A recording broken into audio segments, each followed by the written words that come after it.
चलो everyone please switch your videos on. सब लोग अपने अपने वीडियोस ऑन कर लो।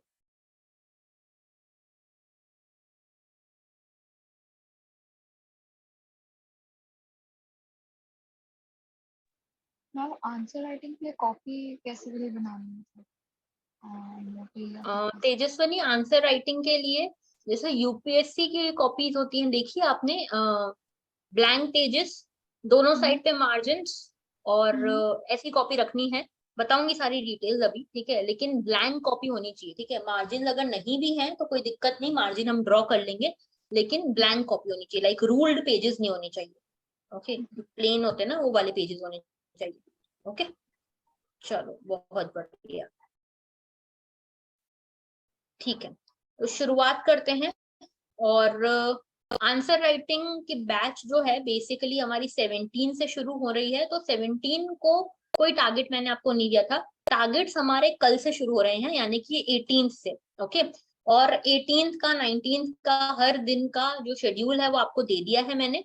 अभी मैं बताऊंगी भी कि कैसे क्या आपको मूव फॉरवर्ड करना है। थोड़ा सा इसमें मेहनत ज्यादा लगेगी, ओके, मेहनत जुट के करनी पड़ेगी क्योंकि हम एम ज्यादा कर रहे हैं, ठीक है। We have to be mains ready in 100 days, जो कि बाकी लोग नहीं कर रहे हैं, ठीक है। बाकी लोग अभी भी भले ही उनको लग रहा है कि वो मेंस की तैयारी कर रहे हैं, बट अल्टीमेटली वो इस भुलावे में है कि वो मेंस की तैयारी कर रहे हैं, अल्टीमेटली वो प्रीलिम्स की ही तैयारी कर रहे हैं। तो क्योंकि हम दूसरों से आगे चलना चाह रहे हैं, एक एज चाह रहे हैं, तो मेहनत भी हमको उस हिसाब की करनी पड़ेगी। ओके, तो मेहनत से नहीं डरना है। एंड कैसे क्या करनी है मेहनत, अब वो मैं बता रही हूँ। स्क्रीन शेयर कर रही हूँ आप लोगों के साथ एक। हाँ जी, तो देखिए सबसे पहली चीज तो आंसर राइटिंग जो कर रहे हैं, मैं बता दूं कि आंसर राइटिंग जो है ये आपकी कुल मिला के 1000 मार्क्स की होने वाली है, ठीक है। इसमें पेपर 1 से लेके पेपर 4 तक हम कवर करने वाले हैं।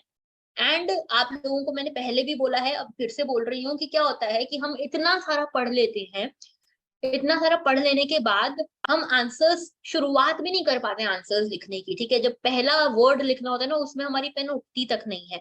तो उतने सारे ज्ञान का, उतने सारे पढ़ने का कोई मतलब नहीं रहता अनटिल एंड अनलेस हम लिखना नहीं जानते। इसीलिए आंसर राइटिंग पे इतना फोकस कर रहे हैं। कुछ चीजें मैं बता दूं कि हर रोज आपके पास एक टॉपिक रहेगा, ठीक है। हर रोज एक टॉपिक रहेगा और उस हिसाब से आपको पढ़ाई करनी है, उस दिन की उस टॉपिक को कवर करके आना है। अगर आपने ऑलरेडी वो टॉपिक कवर किया हुआ है तो जो आपकी मर्जी वो पढ़ो, रिवीजन करके एटलीस्ट आओ। हर रोज रोज रात को 8 PM पर, 8 PM पर जब वो पूरा दिन खत्म हो गया है, 8 PM पर एक क्वेश्चन आपके लिए पोस्ट करूंगी टेलीग्राम पे मैं, ठीक है। और आपको उसका आंसर विद इन 24 आवर्स, यानी कि अगले दिन 8 बजे तक मुझे लिखकर भेजना है। काय पे भेजोगे? मेल पे भेजना है, ठीक है। मेल कौन सा वो बता दूंगी, ईमेल आईडी बता दूंगी कहाँ पे भेजना है। विद इन 48 आवर्स आपको ये जो आंसर है इवेल्युएट होके मिल जाएगा। इसका मॉडल आंसर भी आपको मिलेगा। तो ये मॉडल आंसर का मतलब ये नहीं कि सब लोग इसके जैसा ही एकदम टाप के लिख लो, ऐसा नहीं। और ऐसा नहीं कि model answer is the perfect, world का सबसे परफेक्ट आंसर है, ये भी नहीं, ठीक है। हर किसी की क्रिएटिविटी लेवल अलग होता है, हर किसी का लिखने का तरीका अलग होता है, कुछ भी परफेक्ट है, कुछ भी बेस्ट नहीं होता है इस दुनिया में, ठीक है। तो ये मॉडल आंसर बेसिकली इसलिए रहेगा कि एक तो आपको स्ट्रक्चरिंग समझ में आए कि आंसर में स्ट्रक्चरिंग कैसे करनी है, कौन कौन से पार्ट्स एड्रेस करने, ये सब बताऊंगी आगे। साथ में इससे आपको कुछ ना कुछ एक्स्ट्रा कंटेंट मिले।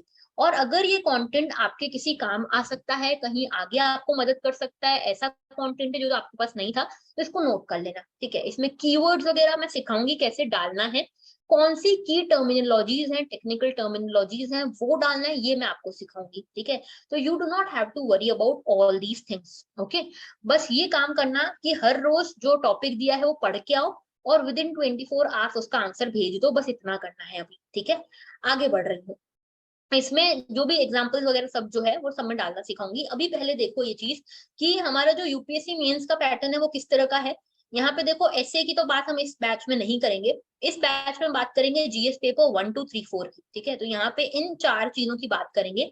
इसमें भी मोस्ट ऑफ द स्टूडेंट्स जो है हमारे आंसर राइटिंग बैच वाले, वो या तो पिछली एथिक्स बैच में थे या तो इस बार वाली एथिक्स बैच में है। और जो लोग एथिक्स बैच में नहीं है मैं उनसे एक्सपेक्ट करूंगी कि उन्होंने एथिक्स पढ़ा हुआ है, ठीक है। तो एथिक्स के लिए यानी कि पेपर 4 के लिए हम सिर्फ लास्ट के 7 days देंगे, ओके। इस पूरे 100 डेज में 7 डेज ही देंगे एथिक्स को, बाकी दिन हम देंगे जीएस पेपर 1 2 3 को। ओके, क्योंकि एथिक्स की तैयारी हमने ऑलरेडी करी हुई है, अब हमारी पुरानी बैच ने करी हुई है, 40 डेज आंसर राइटिंग करी हुई है, और ये वाली बैच 40 डेज आंसर राइटिंग करेगी। तो इसलिए पेपर 4 की तरफ मैं उतना ध्यान नहीं दूंगी, क्योंकि 7 डेज में दूंगी इस पे, ठीक है। इसमें भी ऐसा नहीं कि आपको बिल्कुल छोड़ दिया, हर दिन में एक एक यूनिट कंप्लीट करनी रहेगी और आपको लिखना रहेगा आंसर, ठीक है। तो मैक्सिमम 7 डेज देंगे, ये 5 to 7 डेज हो सकते हैं, ठीक है। बाकी ध्यान हम देंगे जीएस पेपर 1 2 3 पे, क्योंकि there is a vast syllabus, okay. और इसमें हमको स्कोर करना है, अभी देखो 250 मार्क्स का एक एक पेपर है, ठीक है। अगर आपको अच्छा स्कोर करना है तो आप अपने लिए टारगेट करो around 120 marks in each paper, around 120, ठीक है। इसके आसपास आप कर सकते हो। इसमें मत देखो, अलग अलग सालों में अलग अलग मार्किंग भी हुई है। जैसे कभी तो होता है कि 100 से ऊपर आ पाना बहुत मुश्किल हो जाता है, कभी होता है 100 से लेके 110 की रेंज में ही सबको मार्क्स मिलते हैं, कभी तो 130 तक भी चले जाते हैं। बट आइडियली आपको इसमें कोशिश करनी चाहिए कि 120 मार्क्स पूरे पेपर में आपको आए, ठीक है। तो इस हिसाब से तैयारी करनी है। नाउ ये समझना कि हर पेपर में आपका हर टॉपिक स्ट्रॉन्ग नहीं हो सकता, this is not a ideal situation. जैसे पेपर 1 है, पेपर 1 में हमारा हिस्ट्री रहेगा, ठीक है, ज्योग्राफी रहेगा और सोसाइटी रहेगा। अब देखो, जैसे मैं अपनी बात करूं, मेरी बात करूं तो मेरा ज्योग्राफी और सोसाइटी बहुत स्ट्रांग मुझे लगता है, ठीक है। हिस्ट्री में मुझे लगता है कि मुझे बहुत अभी और मेहनत करनी चाहिए, ठीक है, ऐसा मुझे लगता है। वैसे ही आपके साथ भी ऐसा होगा, कहीं ना कोई टॉपिक होगा जो अड़ेगा। जैसे पेपर 2 है, इसमें आईआर है, पॉलिटी है, गवर्नेंस है, ठीक है। तो इसमें हो सकता है कि आपके तीनों स्ट्रांग हो, लेकिन जनरली ऐसा हो जाता है कि आपका, जैसे मैं अपनी बात करूं तो इसमें आईआर और पॉलिटी बहुत स्ट्रांग है, गवर्नेंस मुझे लगता है और मेहनत करनी चाहिए और स्कोप है इंप्रूवमेंट का, ठीक है। पेपर 3 की बात करें तो इसमें इकोनॉमी है, ठीक है, साइंस इन टेक है, एनवायरमेंट है, इसमें भी ऐसा हो सकता है। तो डिपेंड करता है कि आपकी स्ट्रेंथ और वीकनेस क्या है, ये भी आपको इसी 100 डेज की ड्यूरेशन में पता लगाते चलना है, ठीक है। ये सब आपको काम करते चलना है। तो अपना स्वॉट एनालिसिस हर वीक का करते चलो, हर वीक का भी नहीं, हर सब्जेक्ट का करते चलो। जैसे आर्ट एंड कल्चर के लिए हमने जो शेड्यूल आपको दिया, उसके लिए मैंने 2 दिन दिए हैं। तो अपना 2 दिन में स्वॉट एनालिसिस करना कि आर्ट एंड कल्चर में आपको क्या लगता है, how much confident you are. एक एक्सेल शीट बना लेना, एक एक्सेल शीट बना लेना, या तो नोटबुक में बना लेना, जैसा भी मर्जी हो आपकी, ठीक है। उसमें जो भी शेड्यूल है ना उसको लिख लेना, ठीक है। अपने एक्सेल शीट या जो भी शेड्यूल उसको लिख लेना, और उसके आगे एक ये लिख लेना कि कितना आपका वर्क डन हो गया है, ठीक है, वर्क डन कितना हो गया और परफॉर्मेंस कितना है आपका, ठीक है, कि लाइक कैसा परफॉर्म कर रहे हो। तो अगर आर्ट एंड कल्चर आपका 2 दिन में पूरा कंप्लीट हो जाता है, उसके आगे टिक मार्क मार लो, या फिर जितने भी अपने आप को रेटिंग देनी है कि चलो 10 टॉपिक है, 10 में से मैंने इतने कर लिए, वो कर लो। और परफॉर्मेंस में आपको जब इवेल्युएशन होके मिलेगा, तब आपको समझ आएगा कि आप कैसा परफॉर्म कर रहे हो। तो आप अपनी परफॉर्मेंस भी यहाँ पे उस बेसिस पे लिखना कि कितने मार्क्स मुझे आ रहे हैं, कितना मुझे लगता है कि मैंने परफॉर्म किया है, ठीक है। उस हिसाब से क्या होगा, आपका स्वॉट एनालिसिस होगा। स्वॉट एनालिसिस यानी कि स्ट्रेंथ, वीकनेसेस, ये सब चीजें आपको पता चलेंगी, और उस हिसाब से हम अकॉर्डिंगली अपने टारगेट्स पे काम कर पाएंगे, ओके। तो हमारा एम बेसिकली ये है कि हमको मेंस में काफी अच्छे नंबर चाहिए, और इसीलिए ये पूरा एनालिसिस वगैरह हम कर रहे हैं, ठीक है। प्रीलिम्स जब आएंगे ना, प्रीलिम्स की तैयारी करना शुरू करेंगे, एक्सक्लूसिव प्रीलिम्स की फरवरी से, तब मैं आपको इसका भी बताऊंगी कि कैसे करना है, ठीक है। अभी देखो इसके आगे, ये तो आप सभी को पता ही है ब्रह्मास्त्र बैच के बारे में, जिनको नहीं पता उनको बता दूं कि ये आंसर राइटिंग, एथिक्स और एसए की बैच है, और यहाँ पे 1250 मार्क्स को टारगेट कर रहे हैं 1750 में से। जो 500 बच भी रहे हैं वो ऑप्शनल के मार्क्स हैं, ओके। तो टारगेट यही है कि 1250 में कम से कम 50% तो हम अचीव करें।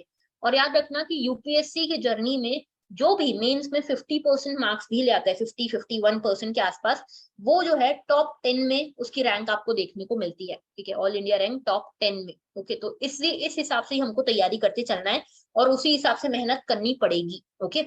चलो आगे बात करते हैं। देखो ये 2 टॉपर्स की मार्कशीट है, ठीक है। ये मार्कशीट मैंने क्यों रखी है, ये मार्कशीट इसलिए रखी है कि आपको एक टारगेट मिले, काम कैसे करना है, किस, ठीक है, क्या टारगेट आपका होना चाहिए।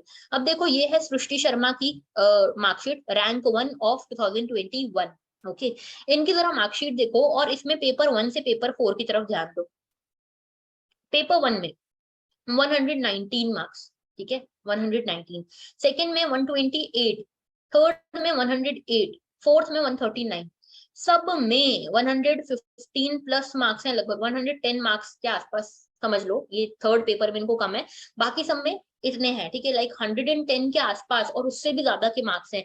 यहाँ पे समझना यही आपका टारगेट होना चाहिए, ठीक है, लाइक 120 मार्क्स मैंने जो बोला ना, 120 125 का टारगेट रखना हर पेपर में। अब ये नहीं होगा कि आपका हिस्ट्री में भी अच्छा हो, ज्योग्राफी में भी, सोसाइटी में भी, सब में अच्छे हो।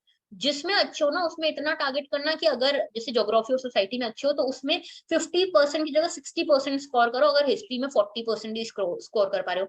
अल्टीमेट एवरेज आपका 50% होना चाहिए, ठीक है, इतना टारगेट हमको करना है। ओके, अब देखो यहाँ पे दूसरा जीएस का ही यहाँ पे मार्क्स देख रहे हैं, प्रदीप सिंह के मार्क्स देख रहे हैं, ही वाज आल्सो रैंक 1, ठीक है, GS paper 1, GS paper 2, paper 3 और पेपर 4। रुको जरा 1 मिनट,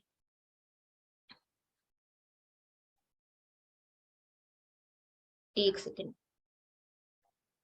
हाँ जी, तो इसमें देखो पेपर 1 में इनको 108, 115, 101, 157, 157 मार्क्स देख रहे हो पेपर 4 में। तो वो पेपर 4 और पेपर जो ऐसे पेपर है इसमें इन्होंने तबाही मचाई है, ठीक है, बाकी सब में 105 के ऊपर ही है, सब में मार्क्स। ओके, तो यहाँ पे इस तरह का टारगेट रखना है और थोड़ा सा प्रैक्टिकली सोचना, स्मार्टली सोचना कि कहाँ पे आपके मार्क्स बढ़ सकते हैं।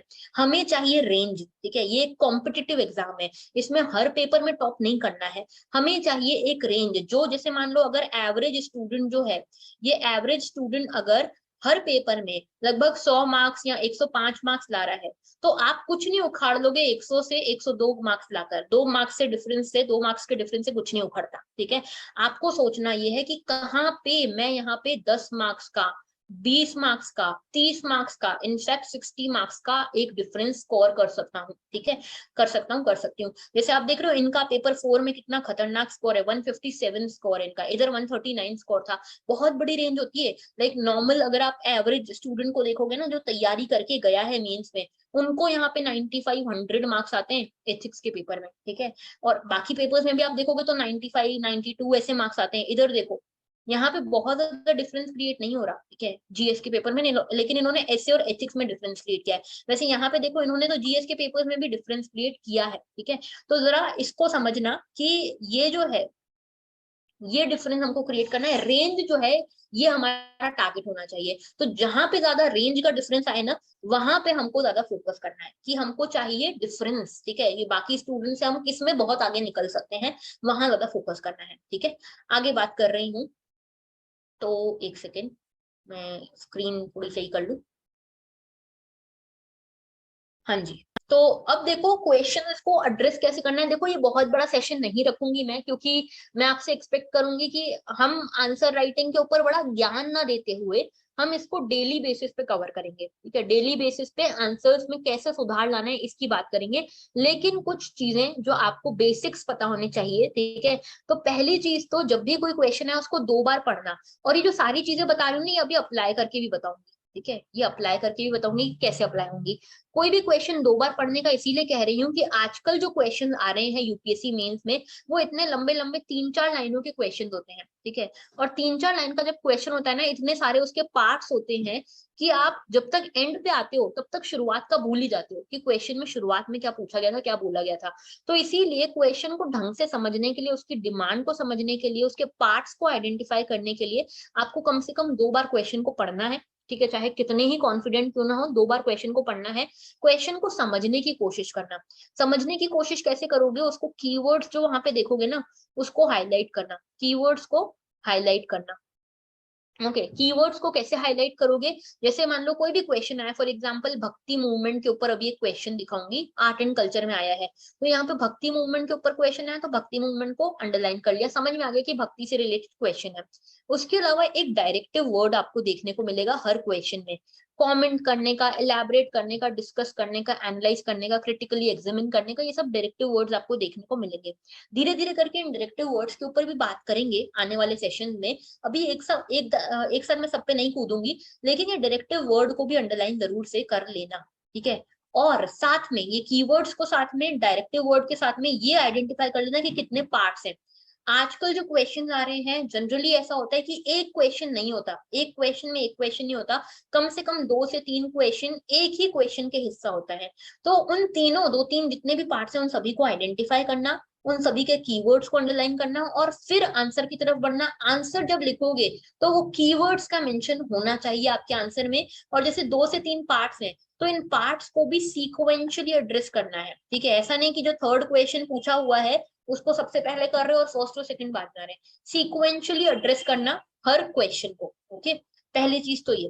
दूसरी चीज ये कि सम कंटेंट आपके पास हर चीज को लेकर होना चाहिए, हर टॉपिक को लेकर आपके पास कंटेंट होना चाहिए। इसीलिए आपको पहले शेड्यूल दिया जा रहा है कि पहले शेड्यूल के हिसाब से पढ़ लो और फिर आओ, फिर आंसर लिखो। तो कुछ ना कुछ कंटेंट आपके पास हर टॉपिक को लेकर होना चाहिए। ये नहीं बोलूंगी कि पूरा दुनिया भर का नॉलेज रखो, लेकिन कंटेंट, बेसिक कंटेंट आपके पास होना चाहिए। इस कंटेंट को पढ़ने का सही तरीका क्या है?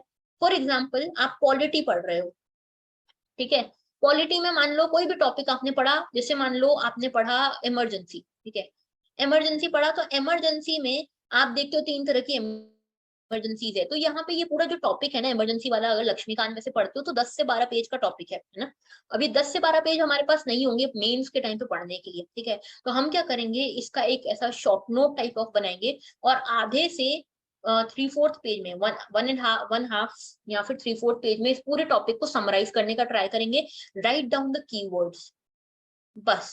जैसे मैं आपको, अभी तो मेरे पास नहीं है लेकिन मैं आपको दिखाऊंगी, मैंने जो लक्ष्मीकांत मेरे पास है उसकी तो बहुत हालत खराब है क्योंकि उतनी बार पढ़ लिया, उतने नोट्स उसमें बना लिए हैं, ठीक है। तो मैं आपको दिखाऊंगी कि वो पूरा चैप्टर जैसे ही खत्म होता है ना, उसके बाद जो लास्ट पेज है उसका, वो 3/4 पेज छूटा हुआ है, खाली छूटा हुआ है। तो मैंने वहीं पे उसी 3/4 पेज में एक टेबल बनाई है, उसमें ये 3 ऐसे इमरजेंसीज के नाम लिखे हुए हैं और तीनों के जो कीवर्ड्स हैं यहाँ पे ऐसे ऐसे करके लिखे हैं। तो अब जब मुझे रिवाइज करना होता है तो मैं पूरा चैप्टर जाके नहीं पढ़ती, मैं सिर्फ उस टेबल को पढ़ती हूँ। तो ये कीवर्ड्स आपको हर जगह पे यूज करने हैं। और अभी मैं ये आपको बताऊंगी भी कि आर्ट एंड कल्चर का जैसे हमारा 2 दिन का शेड्यूल है, ठीक है। अभी क्योंकि आप शुरुआत कर रहे हो तो आपको मुझे थोड़े एग्जाम्पल्स देने पड़ेंगे।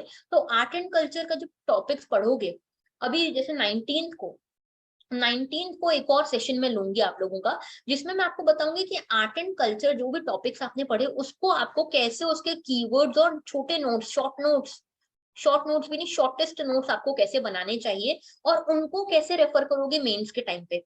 एक ये चीज समझना, ये एक कंसेप्शन समझना कि जब आप मेंस देने जाओगे, आपको, आप में से कितने लोगों ने मेंस दिया है मुझे नहीं पता, जिसने, किसी ने दिया है मेंस अभी तक? एक भी मेंस किसी ने दिया है? कोई है? एक तो ये वीडियो क्यों ऑफ कर लेते हो बार बार, वीडियो ऑन करो भाई सब।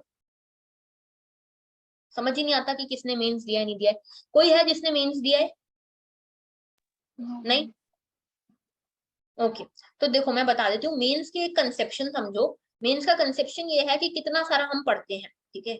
इतना सारा पढ़ते हैं, कम से कम लगभग 16 सब्जेक्ट्स हम पढ़ रहे हैं ओवरऑल मिला लो मोटे मोटे, ठीक है। 16 सब्जेक्ट्स पढ़ रहे हैं। 16 सब्जेक्ट्स के लिए, एक सब्जेक्ट के लिए कम से कम 2-3 रिसोर्सेज हम यूज कर रहे हैं, ठीक है, कम से कम बोल रही हूँ। तो कुल मिला के ऐसे देखोगे तो लगभग 50 बुक्स, 50 सोर्सेज आप रेफर करते हो।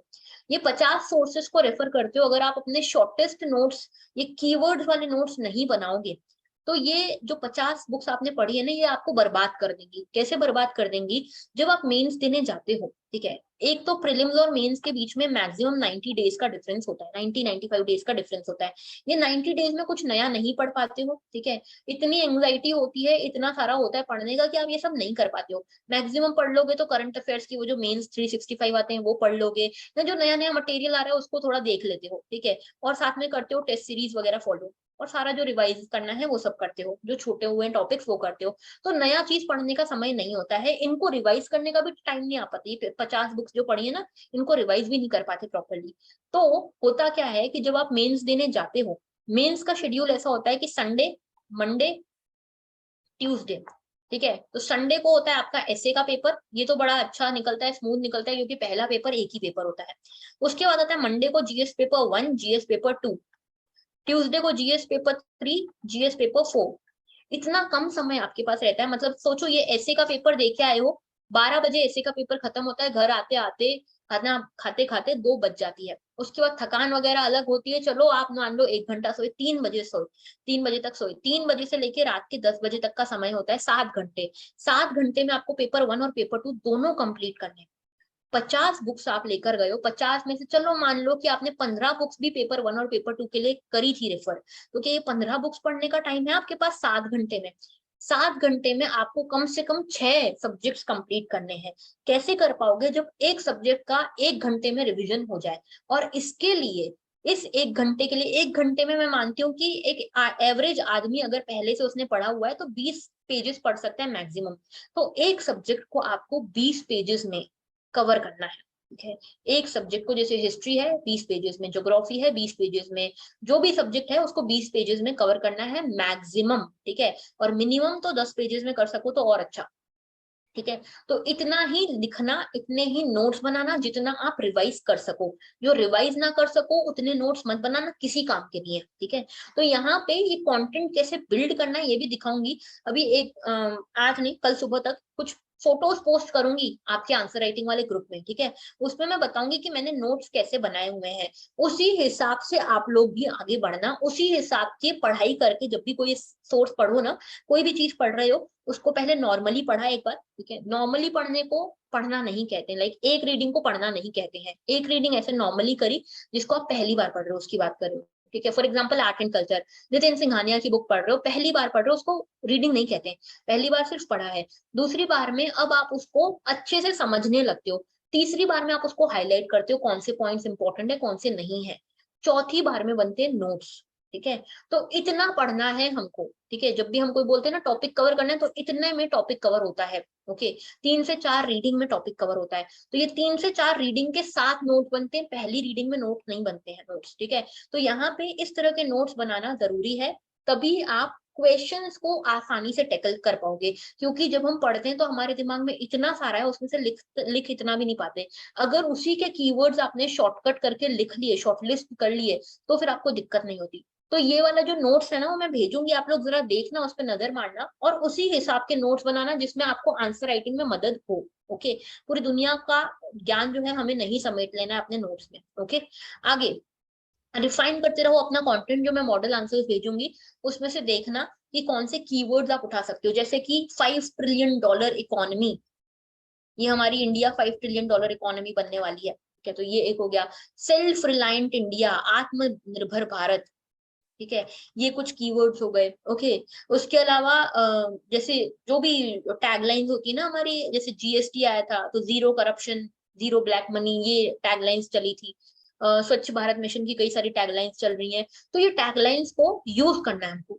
ये कैसे करना है ये भी मैं बताऊंगी कीवर्ड्स के थ्रू। तो जो 19 को मैं सेशन आप लोगों का लूंगी ना, उसमें आर्ट एंड कल्चर के कीवर्ड सारे हम डिस्कस करेंगे एक साथ, और सारे प्रीवियस क्वेश्चन, अभी प्रीवियस क्वेश्चन दिखाऊंगी, लेकिन 19 को प्रीवियस क्वेश्चंस को एक साथ हम एनालाइज भी करेंगे। ओके, अब देखो इसके अलावा जब भी स्ट्रक्चरिंग करोगे तो स्ट्रक्चरिंग पे फोकस कैसे करना है। फोकस ऐसे करना है कि कोई भी क्वेश्चन आप देखोगे, ठीक है, क्वेश्चन पे पहले हमने पार्ट्स आइडेंटिफाई करे। अब इस पार्ट्स आइडेंटिफाई करने के बाद अब उसका क्या करना है, हर पार्ट को यहाँ पे एड्रेस करना है। इसमें हर क्वेश्चन में एक स्टैंडर्ड तरीका यही होगा कि introduction, body and then conclusion की तरफ बढ़ना है। ये एक स्टैंडर्ड तरीका है। ठीक है, इसको हमेशा कोशिश करना फॉलो करने की।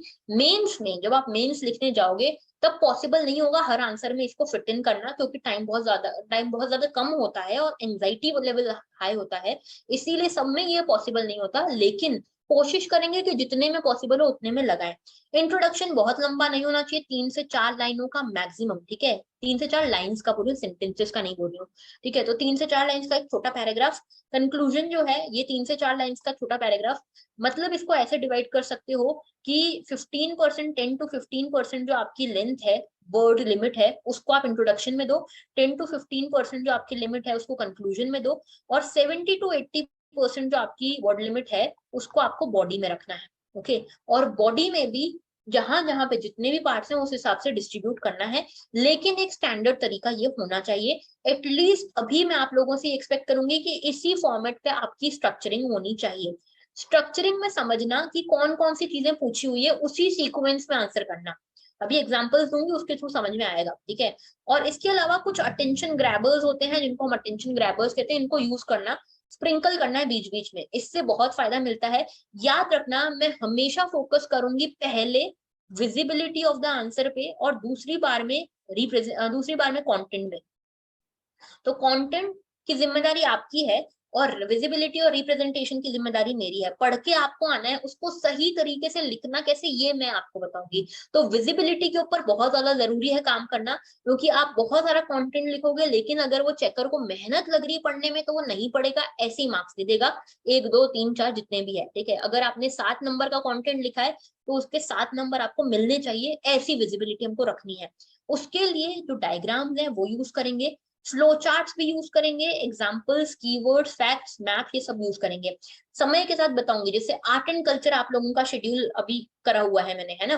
तो आर्ट एंड कल्चर में कैसे आप डायग्राम्स बनाओगे, फॉर एग्जाम्पल बुद्धिज्म के ऊपर टॉपिक आता है, आर्किटेक्चर के ऊपर क्वेश्चन आता है, या फिर स्तूपा के ऊपर सीधा कोई क्वेश्चन आता है, तो आपको ये प्रैक्टिस होनी चाहिए कि आप जो सांची स्तूपा या एक नॉर्मल स्तूपा का जो डिजाइन है, डायग्राम है, वो कैसे बनाते हैं। तो उसमें आपको वेदिका क्या है, वेदिका के बाद आपका अंडा क्या है, त्रिछत्र क्या है, ठीक है, 3 छत्रियां जो हैं वो क्या है, हर्मिका क्या है, ये सब आपको पता होना चाहिए, ठीक है। तो ये मेधी होता है, एक आउटर बाउंड्री को मेधी बोलते हैं, वेदिका बोलते हैं, ये सब जो है, प्रदक्षिणा पथ होता है, ये सब आपको समझ में आना चाहिए। डायग्राम्स आपको पहले से बनाने हैं, पहले से प्रैक्टिस करने हैं।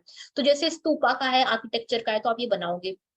ओके, जैसे अशोका के ऊपर क्वेश्चन आता है, तो अशोका का जैसे कैपिटल है, एक कैपिटल का उनका जो अशोका के स्तंभ है ना, उनका एक फॉर्मेशन है कि नीचे शाफ्ट होता है, ऊपर ये बेल होता है या लोटस शेप का ऐसा होता है, और ऊपर यहाँ पे होता है कैपिटल, ठीक है। कैपिटल यानी कि बुल हो गया, लायन हो गया, ये हो गया, ठीक है। तो एक इनका एक ऐसा डायग्राम है जो हर जगह पे काम आएगा आपको, ठीक है। ये कुछ चीजें हैं जो आपको हर जगह काम आएंगी। जैसे कि बात करें आपके आर्किटेक्चर की, तो नागरा स्टाइल में बात करेंगे, या टेम्पल आर्किटेक्चर की बात करेंगे, तो वहां पे पंचयटन स्टाइल आता है, ठीक है। तो वहां पे आपको इस तरह से बनाना है कि यहाँ पे बीच में एक मेन श्राइन रहेगा और ये चारों तरफ पे छोटे छोटे श्राइन्स रहेंगे, ये पंचयटन स्टाइल होता है।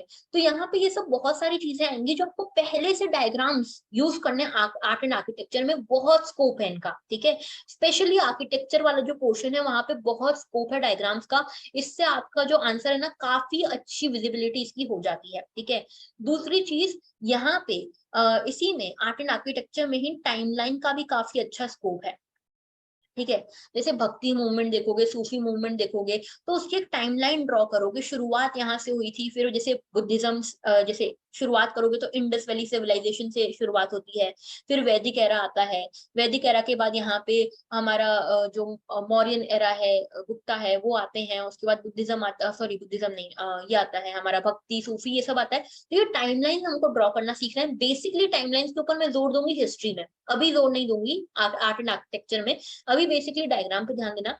फ्लो चार्ट्स और टेबल्स थोड़ा ज्यादा यूज करना आर्ट एंड आर्किटेक्चर में, जो आर्ट एंड कल्चर वाला पोर्शन है इसमें फ्लो चार्ट्स एंड टेबल ज्यादा यूज करना। इसके लिए सोर्सेस कौन से रेफर करने बताऊंगी, वहां से भी आपको बहुत मदद मिलेगी इधर, ठीक है। इसके साथ कीवर्ड्स, जैसे आर्ट एंड आर्किटेक्चर में, कल्चर में बहुत सारे कीवर्ड्स आपको मिलते हैं, जैसे नाम है, पर्टिकुलरली पेंटिंग्स के नाम है, स्कूल है बहुत सारे, जैसे जो डांसिंग स्टाइल्स हैं उनके स्कूल्स हैं, क्लासिकल डांसेस के स्कूल्स हैं, हमारा जो फोक डांसेस हैं उनके स्कूल्स हैं, म्यूजिक के स्कूल्स हैं, ठीक है। ये सबके आपको जो नाम है वो टेक्निकल टर्मिनोलॉजी यूज करनी है। जैसे फिलोसफीज, तो 6 स्कूल्स हैं हमारे फिलोसफीज के, इंडियन स्कूल्स जो है, उसमें उन फिलोसफीज के एग्जैक्ट नाम क्या है, ये सब आपको यूज करना है आर्ट एंड कल्चर वाले टॉपिक में। इसके साथ फैक्ट्स में तो बहुत ज्यादा नहीं है, लेकिन हाँ ये याद रख लेना कि आर्ट एंड कल्चर वाले में गवर्नमेंट स्कीम्स, एक काम करना आज कि गवर्नमेंट स्कीम, सोते सोते इंस्टाग्राम मत चलाना, गवर्नमेंट स्कीम्स देखना कि आर्ट एंड कल्चर वाले पोर्शन में कौन सी ऐसी गवर्नमेंट स्कीम है जो गवर्नमेंट लेकर आई है हमारे आर्ट एंड कल्चर को बढ़ावा देने के लिए। इनको यूज करेंगे कहाँ पे, ये जो स्कीम है इनको कहाँ यूज करेंगे, इनको यूज करेंगे कंक्लूजन्स में अपने आंसर्स के, ठीक है। जो आर्ट एंड कल्चर के आंसर्स होंगे उनके कंक्लूजन में फिट इन करने की कोशिश करेंगे गवर्नमेंट स्कीम्स को, कि हम अभी कर क्या रहे हैं आर्ट एंड कल्चर को बढ़ावा देने के लिए। मैप्स को यूज कर सकते हो यहाँ पे भी, आर्ट एंड कल्चर में भी। जैसे कि अच्छा, इंडिया का मैप बनाने सभी को आता है ना, कोई है ऐसा जिसको इंडिया का मैप बनाते नहीं आता है? कोई भी बोल दो भाई, कोई शर्म की बात नहीं। Yes ma'am. निमिषा आता है, विनायक को भी नहीं आता, निमिषा को भी नहीं आता, और किसी को, मैम और मुझे कोई है? नहीं तो देखो सुनो जरा, टाइम मैंने लगता है मैम थोड़ा। अभिनव, अच्छा टाइम लगता है, देखो मैंने ना एक शॉर्ट्स डाला है हमारे यूट्यूब पे, एक शॉर्ट फॉर्मेट में है, उसमें मैंने बताया कि 40 सेकंड में कैसे बनता है मैप, जरा उसको देखना। ओके, या फिर एक ऐसा तरीका मैं बता देती हूँ, थोड़ी सी चीजों का ध्यान रखना। इंडिया का मैप इज बेसिक, जो आपको आना ही चाहिए, ठीक है, क्योंकि वहां पे बहुत सारी चीजें लिस्ट डाउन करने में मदद होती है, सोसाइटी में, हिस्ट्री में, आर्ट एंड कल्चर में, ज्योग्राफी में, सब जगह पे, ठीक है। तो देखो कैसे बनाओगे, एक बार यहाँ पे बता रही हूँ, लेकिन वो शॉर्ट्स जाके जरूर देखना, ठीक है। तो देखो पहले तो ये ऐसे दो बल्ज बनाना सीख लो। ये है हमारा कौन सा, जम्मू कश्मीर वाला एरिया, और ये है लद्दाख वाला एरिया, ठीक है। तो यहाँ पे बस कुछ चीजों का ध्यान रखना, छोटी छोटी चीजें जो बता रही हूँ। ये वाला जो पोर्शन है वो थोड़ा ऊपर रहेगा, ये वाला पोर्शन थोड़ा थोड़ा नीचे रहेगा, ठीक है। इसके बाद नीचे आए, और यहाँ से ये उत्तराखंड बना है, फिर ये अंदर आ गए, ठीक है। फिर यहाँ पे हमारा नेपाल चल रहा है, ठीक है। यहाँ पे हमने बनाया फिर एक सिक्किम। ओके, इसके बाद नॉर्थ ईस्ट जो है बहुत ज्यादा अच्छा बनाने की जरूरत नहीं है, क्योंकि नॉर्थ ईस्ट बहुत कॉम्प्लेक्स है। ओके, यहाँ पे हमने ये बनाया चिकन स्नैक, जिसको सिलीगुड़ी कॉरिडोर बोलते हैं। उसके बाद हम नीचे आए, ये बना हमारा वेस्ट बंगाल, ठीक है। वेस्ट बंगाल ऐसा सीधा है, ठीक है, सीधा, यहाँ पे थोड़ा सा बीच में जगह है बांग्लादेश की, लेकिन ये सीधा है, फिर ये ऐसा मुड़ता है और ये नीचे आता है।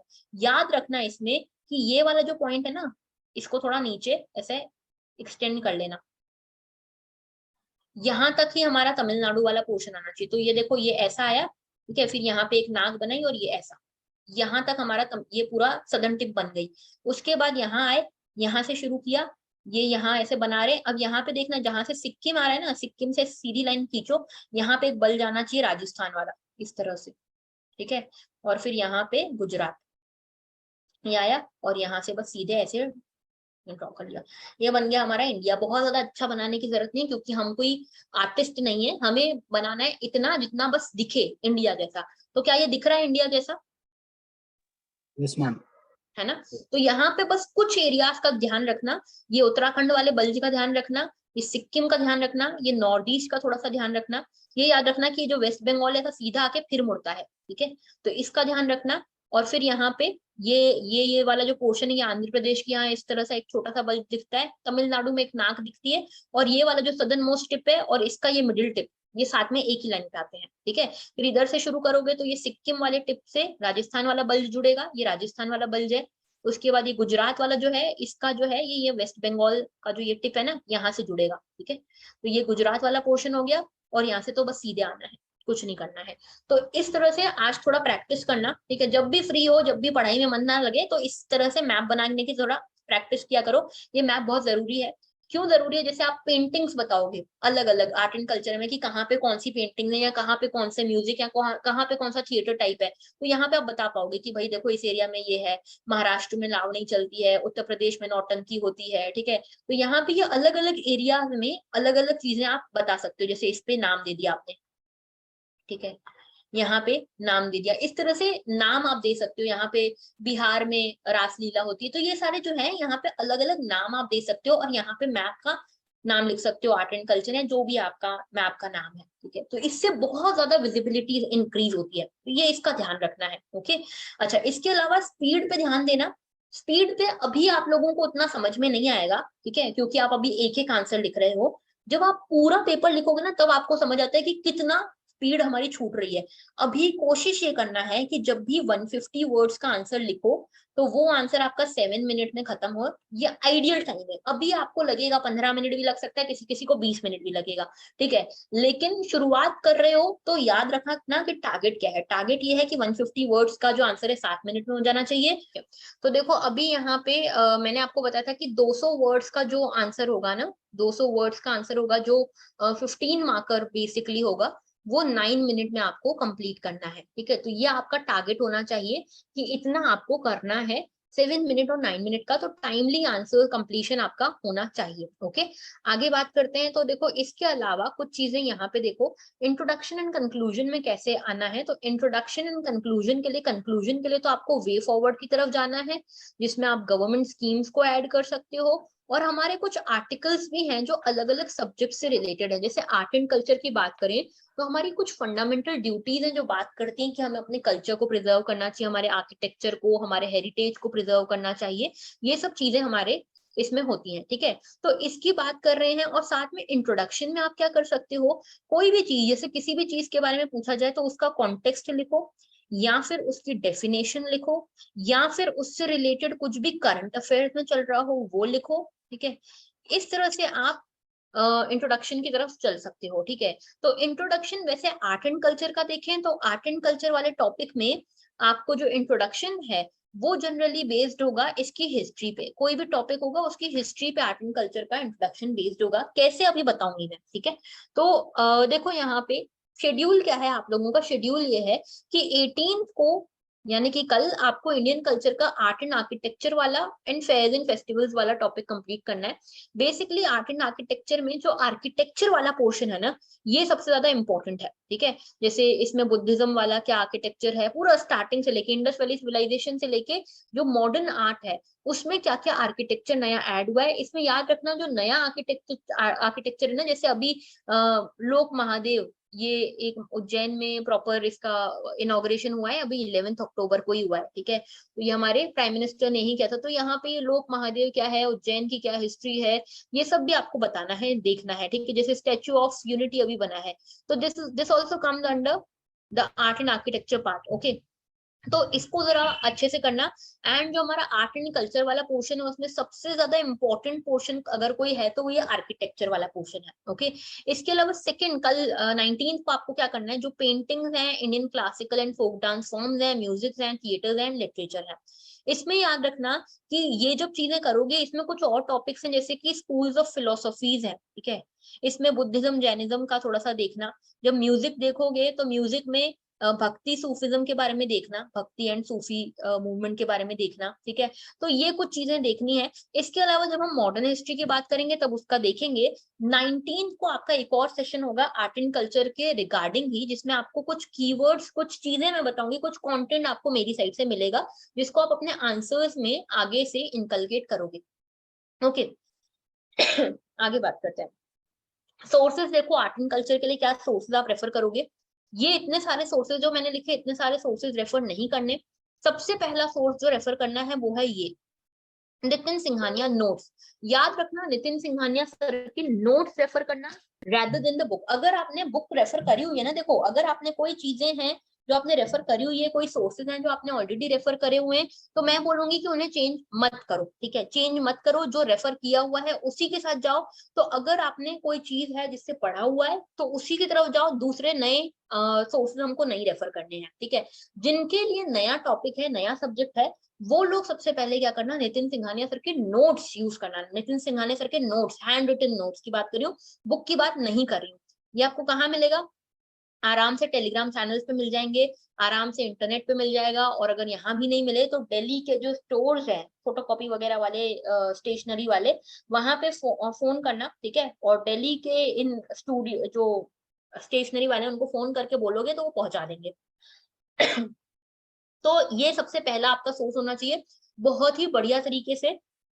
इसमें आर्किटेक्चर वाला पोर्शन जो है आपका, पेंटिंग्स वाला जो पोर्शन है, स्कूल ऑफ फिलोसफीज वाला पोर्शन है, बहुत बढ़िया तरीके से कवर किया हुआ है। बहुत ज्यादा नहीं है, बहुत कम में बहुत अच्छा आपको कम एफर्ट्स में ज्यादा आउटपुट निकल जाएगा। इसके अलावा सेकंड सोर्स आपका होना चाहिए ये क्लास 11th की ओल्ड एनसीईआरटी, ठीक है, जिसका नाम है fine arts, text book on fine arts. ये बहुत ही पतली सी बुक है, इसको कवर कर लो, ठीक है। आई कैन गारंटी कि इस दोनों बुक कवर करने के बाद आपको इतना खतरनाक कॉन्फिडेंस आएगा कि आपको लगेगा आप तो कुछ भी आ जाए आर्ट एंड कल्चर में से सॉल्व कर देंगे। और ये प्रीलिम्स के लिए भी आपकी बहुत मदद करेंगे, मेंस के साथ साथ। कुछ टॉपिक्स होंगे जो छूटेंगे आपके, तो उनको सीसीआरटी की वेबसाइट है एक, ठीक है, इधर से कवर कर सकते हो। कुछ जैसे अगर ज्यादा अंडरस्टैंडिंग चाहिए किसी भी टॉपिक में तो सीसीआरटी की वेबसाइट से रेफर कर सकते हो। बाकी लोग जो हैं वो ये भी यूज करते हैं न्यू एनसीईआरटी क्लास 12 की, इसमें थीम्स इन इंडियन हिस्ट्री, इसकी 3 बुक्स हैं। कोई कोई होता है जो ये भी रेफर करता है तमिलनाडु एडिशन की 11th एंड 12th क्लास की एनसीईआरटी को भी लोग रेफर करते हैं। तो अगर चाहो तो कर सकते हो। मैं बोलूंगी कि सबसे पहले ये नितिन सिंघानिया सर के नोट्स और 11th क्लास की एनसीईआरटी तो कर ही लेना। इसके बाद जितनी आपकी श्रद्धा भक्ति हो उस हिसाब से अपने सोर्सेज रेफर कर सकते हो, बढ़ा सकते हो। जो टॉपिक नहीं मिले वो आपको सीसीआरटी वेबसाइट पे या फिर नितिन सिंघानिया सर की बुक में मिल जाएंगे, ठीक है।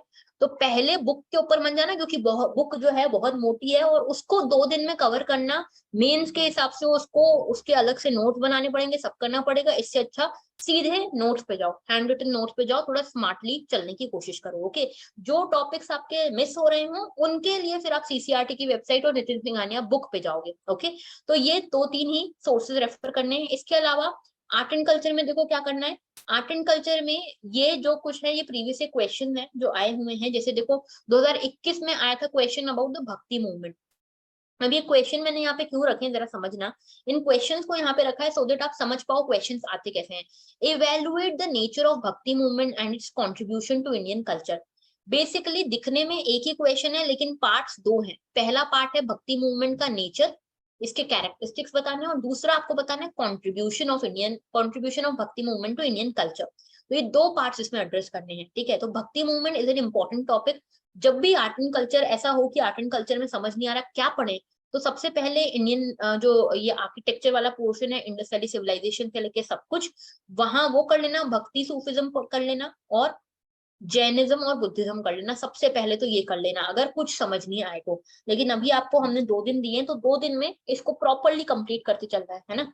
दूसरा क्वेश्चन देखो, रॉक कट आर्किटेक्चर के बारे में ये क्वेश्चन है। इसमें क्वेश्चन है rock cut architecture represents one of the most important sources of our knowledge of early Indian art and history discuss. Question basically है रॉक कट आर्किटेक्चर किस तरह से हमको नॉलेज देता है about our art and culture, about our art and history. तो पहले तो आपको ये रॉक कट आर्किटेक्चर का थोड़ा इंट्रोडक्शन देना है, समझाना है कि रॉक कट आर्किटेक्चर है क्या, फिर बताना है इसका कंट्रीब्यूशन किस तरह से ये इंपॉर्टेंट सोर्स है, ठीक है। तो ये 2 पार्ट्स हो गए। तीसरा देखो, पाला period is the most significant phase in the history of Buddhism. Enumerate जब भी आता है ना तो इसमें बताना है एग्जांपल्स देके, नंबर्स पे एग्जांपल देना है कि देखो भाई पहला रीजन कि क्यों पाला पीरियड जो है वो बुद्धिज्म का सबसे स्ट्रॉन्ग पीरियड, सबसे सिग्निफिकेंट पीरियड है। इसमें आप देखोगे तो आर्किटेक्चर में कई सारे तक्षशिला यूनिवर्सिटी, नालंदा यूनिवर्सिटी वगैरह बनाई गई है। फिर इसके बाद आप देखोगे तो करेंसीज में इनका दिखता है, ठीक है। लिटरेचर में इनके इन्हीं के टाइम पे काम हुआ है बुद्धिज्म में। तो ये अलग अलग पॉइंट्स आपको बताने हैं, एन्यूमरेट करने हैं, ठीक है। तो यहाँ पे बुद्धिज्म मैंने बोला था ना, बुद्धिज्म, भक्ति मूवमेंट, उसके अलावा ये आर्किटेक्चर, ये 3 दिख गए। इसके अलावा इंडियन फिलोसफी की बात हो रही है। Indian philosophy and tradition played a significant role in conceiving and shaping the monuments. Now you have to connect philosophy and monuments, ठीक है। तो यहाँ पे ये फिलोसफी कहाँ से आती है, ये देखो यही वाला पोर्शन है ना, जैनिज्म बुद्धिज्म वाला, और मॉन्यूमेंट्स आर्किटेक्चर वाला, ठीक है। तो ये आर्किटेक्चर, जैनिज्म, बुद्धिज्म, भक्ति सूफिज्म, यानी कि फिलोसफी के सारे स्कूल्स, ये बहुत ही इंपॉर्टेंट टॉपिक है, इनको छोड़ना नहीं है। देन देखो ये एक डिफिकल्ट क्वेश्चन माना जा रहा था जब आया था तो, कि Persian literary sources of medieval India reflect the spirit of the age. तो लिटरेचर के बारे में क्वेश्चन जनरली कम आते हैं, लेकिन एक क्वेश्चन ये फंस गया था 2020 में। तो मिडाइवल इंडिया के लिटरेचर के बारे में ये क्वेश्चन था, ठीक है। तो इस तरह के क्वेश्चन आ सकते हैं। इसके अलावा देखो फिर अगेन आर्किटेक्चर से रिलेटेड गंधारा आर्ट के ऊपर क्वेश्चन है कि इसमें सेंट्रल एशियन और ग्रीको बैक्टीरियन एलिमेंट्स के बारे में बताना है। बहुत ही आसान सा क्वेश्चन था। गंधारा आर्ट आप देखोगे तो स्कल्पचर्स के कई सारे आपको आर्ट फॉर्म्स दिखेंगे। गंधारा आर्ट है, अमरावती आर्ट फॉर्म होगा, मथुरा स्कल्पचर्स हैं। तो यहाँ पे इन सभी आर्ट फॉर्म्स का आपको एक प्रॉपर डिफरेंशिएशन देखने को मिलता है नितिन सिंघानिया सर के नोट्स में। यहाँ से आराम से क्वेश्चन टेकल हो सकता था, ठीक है। इसके अलावा 2018 में देखो, safeguarding the Indian art heritage is the need of the moment. तो इंडियन आर्ट हेरिटेज को कैसे आप सेफ गार्ड कर सकते हो। अभी मैंने बोला था कि गवर्नमेंट स्कीम्स देख लेना आर्ट एंड कल्चर को लेकर, ये सारी गवर्नमेंट स्कीम्स का भरमार यहाँ पे करना था आपको, ओके। इसके साथ देखो importance of accounts of Chinese and Arab travellers. तो ट्रैवलर्स के बारे में क्वेश्चन जनरली प्रीलिम्स में एक्सपेक्टेड होता है, लेकिन पहली बार मेंस में पूछा गया था, ठीक है।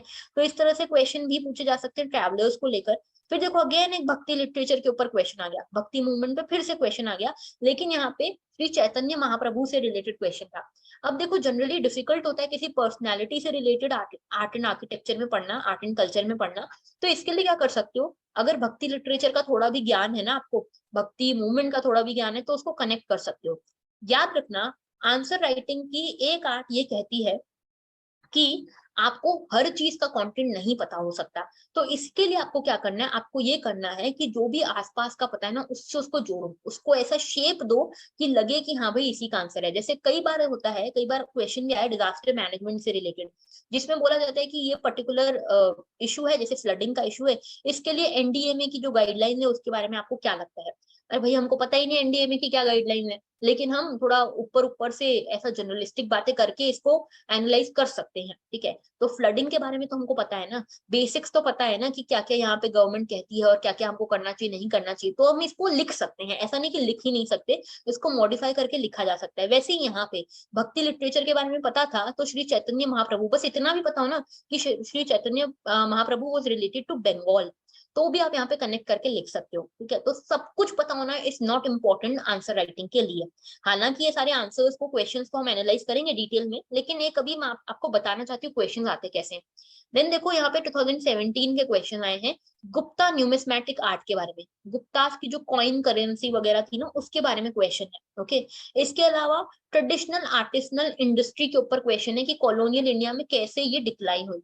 इसको आप मॉडर्न हिस्ट्री का भी टॉपिक, मॉडर्न हिस्ट्री का भी क्वेश्चन कह सकते हो। देन देखो अगेन बुद्धिस्ट स्तूपा आर्ट के ऊपर क्वेश्चन है, ठीक है। अब देखो यहाँ पे अगेन एक पर्सनालिटी बेस्ड क्वेश्चन। अब देखो अगर ऐसा क्वेश्चन आ जाए ना तो समझ लेना कि भगवान जो है थोड़े से गुस्सा है आपसे, क्योंकि देखो इस तरह से पर्सनालिटी बेस्ड क्वेश्चन हर किसी के लिए, सारे पर्सनालिटी बेस्ड क्वेश्चन टैकल करना डिफिकल्ट हो जाता है आर्ट एंड कल्चर में। लेकिन अगर आपको विजयनगर एम्पायर के बारे में पता है तो आप यहाँ पे लिख सकते हो answer. Krishna Deva Raya the king of Vijayanagar was not only a accomplished scholar himself but was also a great patron of learning and literature। तो नहीं पता कृष्ण देव राय के बारे में कोई दिक्कत नहीं, लेकिन विजयनगर के बारे में तो पता होना चाहिए, है ना। तो विजयनगर से कनेक्ट कर सकते हो स्कॉलर, लर्निंग, लिटरेचर को, ओके। तो इस तरह से आपको पढ़ना है, ब्रॉडर लाइंस पे पढ़ना है, ठीक है। इसमें सबसे पहले आर्किटेक्चर खत्म करना, ठीक है, architecture. Then schools of philosophy जिसमें बुद्धिज्म, जैनिज्म ये सब आएगा, और इसके अलावा भक्ति सूफी वाला जो पार्ट है ये सबसे पहले कंप्लीट होना चाहिए। उसके बाद सभी चीजों पे जाना, पेंटिंग्स वगैरह पे उसके बाद जाना, ओके। तो ये आपका प्रायोरिटी सेक्टर होना चाहिए। अभी देखो मैंने इतना ही आपको बताया है, अब जो है, अब आपको कल का टॉपिक जो दिया है वो तैयार करो कल, और 8 PM पर आपके लिए एक क्वेश्चन पोस्ट करूंगी मैं टेलीग्राम पर। इस क्वेश्चन को लिखना, अगले दिन यानी कि 19 के 8 PM तक भेज सकते हो। उसके अलावा 19 को एक सेशन रखेंगे जिसमें मैं बताऊंगी कि किस तरह से आर्ट एंड कल्चर के कीवर्ड्स और नोट्स बना सकते हैं, किस तरह से आप इसमें जो डेफिनेशन है वो यूज कर सकते हो, किस तरह से इसके नए नए एग्जाम्पल यूज कर सकते हो, डायग्राम यूज कर सकते हो, टाइमलाइन यूज कर सकते हो, कैसे ये सब कर सकते हो ये बताऊंगी मैं 19 को, ओके।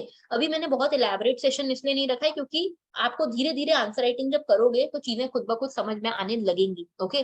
तो आज का सेशन इतना ही था। अब मुझे बताओ क्या किसी को इसमें कोई डाउट है? पूरी सब जो चीजें बताई उसमें किसी को कोई डाउट है? पढ़ना क्या है, कैसे पढ़ना है, किसी को कोई डाउट? No ma'am. मैम एक चीज़ है, नितिन सिंघानिया सर के जो नोट्स हैं वो हम लोग ऑनलाइन डाउनलोड कर सकते हैं, ऑनलाइन हाँ अवेलेबल हाँ है। हाँ, देखो मैंने तो आज से 2-3 साल पहले करे थे, ठीक है, और मैंने टेलीग्राम से ही डाउनलोड करे थे, उसका फिर मैंने प्रिंट निकलवा लिया था। तो आप जो भी चाहो कर सकते हो, ऑनलाइन में मिल जाएंगे, मैं देखती हूँ अगर मुझे मिलते हैं तो मैं आप लोगों को साथ टेलीग्राम पे शेयर कर दूंगी, ओके। तो एक बार खुद भी सर्च करना, मैं देखती हूँ अगर मुझे मिलते हैं तो मैं शेयर कर दूंगी, ओके। और कोई किसी को डाउट? मैम आपने वो जो टाइम टेबल दिखाया उसमें एट द एंड एक मिनी टेस्ट था, हाँ तो वो टेस्ट कैसे होगा, क्या होगा मतलब? देखो मैं बता दूं जिनको नहीं पता, वैसे हमारा प्लान ऐसा है कि मंडे टू फ्राइडे आप रोज 1 क्वेश्चन पर डे लिखोगे, ठीक है। सैटरडे को क्या होगा कि जितना भी आपने पढ़ा है मंडे टू फ्राइडे, जो भी टॉपिक पढ़े हैं उसका एक मिनी टेस्ट होगा, 4 से 5 क्वेश्चंस आपको एक साथ दिए जाएंगे सैटरडे को, ठीक है। तो उसमें क्या होगा, कुछ नया नहीं पढ़ना है, यही मंडे टू फ्राइडे वाला रिवाइज करके आना है, और उसका एक मिनी टेस्ट होगा 4 से 5 क्वेश्चन का सैटरडे को, ठीक है। सैटरडे को कभी भेज सकते हो, संडे को भेज सकते हो। इस टेस्ट में आपको 4 से 5 क्वेश्चन दिए जाएंगे।